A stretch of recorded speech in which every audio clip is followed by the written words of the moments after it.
Welcome to my channel Snehal Rajput. कहानी बहरूपियाँ भाग 29।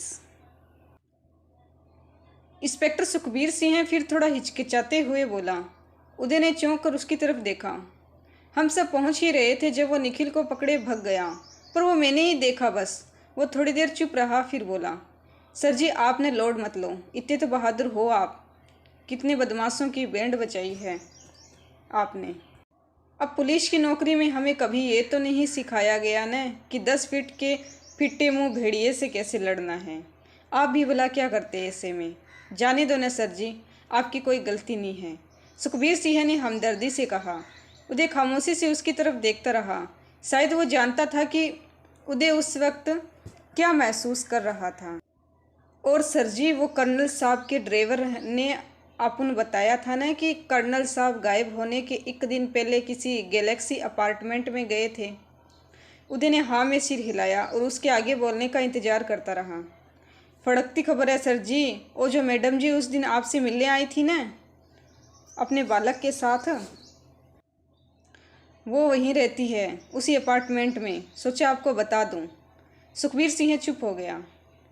ये सुनकर उदय चौंक पड़ा। वो तो क्या कर्नल करणवीर सिंह अपने गायब होने के एक दिन पहले गैलेक्सी अपार्टमेंट में अनुष्का से मिलने गए थे? क्या उनके गायब होने के पीछे की वजह यही है? अनुष्का जो कि सच बोल रही थी शहर में होने वाली हत्याओं के बारे में। एक बार फिर से अनुष्का? हाँ, तुमसे तो अब मिलना ही पड़ेगा। सोचा तो था कि अब कभी नहीं मिलूंगा, और तब क्या पता था कि तकदीर हमें इस तरह मिलवाएगी। अपने सब इंस्पेक्टर की मौत को उदय ने व्यक्तिगत तौर पर ले लिया था। अब तो कुछ भी करके उस जानवर को ख़त्म करना ही होगा। ऑन ड्यूटी या ऑफ ड्यूटी, उसे ख़त्म करके रहूँगा। उसकी मुट्ठियाँ भिंच गई। गड़बड़ हो गई। ये तो बहुत ही बुरा हुआ। एक सब इंस्पेक्टर मारा गया। कर्नल करणवीर सिंह के हाथों में एक अखबार था जिसे पढ़कर वो सदमे से बड़बड़ा रहे थे। उन दोनों ने एक होटल में शरण ली थी। शेडो भी उनके साथ था। बुरा हुआ। अनुष्का भी कब तक चुप रहेगी ऐसे में। मैं नहीं चाहता था कि वेयरवोल्फ का हल्ला मचे, पर अब तो शायद उस डीएसपी ने भी उसे देखा हो। वो बच गया है। उदय सिंह चौहान गनीमत है। अखबार मोड़ते हुए वो हताशा से बोले। शेडो वहीं जमीन पर बैठा सब सुन रहा था। वो कर्नल की तरफ लगातार देख रहा था। उसकी नज़रों को समझकर कर्नल ने कहा, फिलहाल अभी तो हम कहीं नहीं जा सकते। अभी छिपे रहने में ही भलाई है। उसे अब भी तुम्हारी तलाश तो होगी ही। पूर्णिमा की 2 रातें और बची है, बस 2 रातें। इन्हीं 2 दिनों में ख़त्म करना होगा उसे, उसके दोबारा छिपने से पहले। अनुष्का अब देवरी वाले अपने पिता के घर पर थी। वो घर से निकले और पूरे लॉन को पार करते हुए जिप्सी के पास चली गई। जी साहब मना किए हैं हमको अकेले कहीं ले जाने से।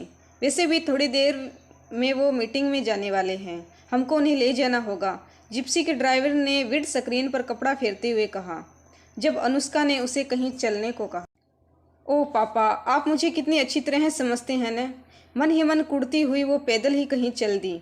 वो उस पत्थर से बने प्राचीन महल में जाने की फिराक में थी।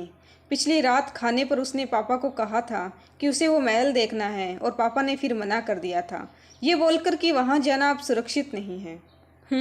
जैसे मैं टूरिस्ट बनकर जा रही हूँ वहाँ। बड़बड़ाती हुई वो है कैंपस से दूर निकल गई। कहानी जारी है। कहानी का अगला भाग नेक्स्ट वीडियो में। धन्यवाद।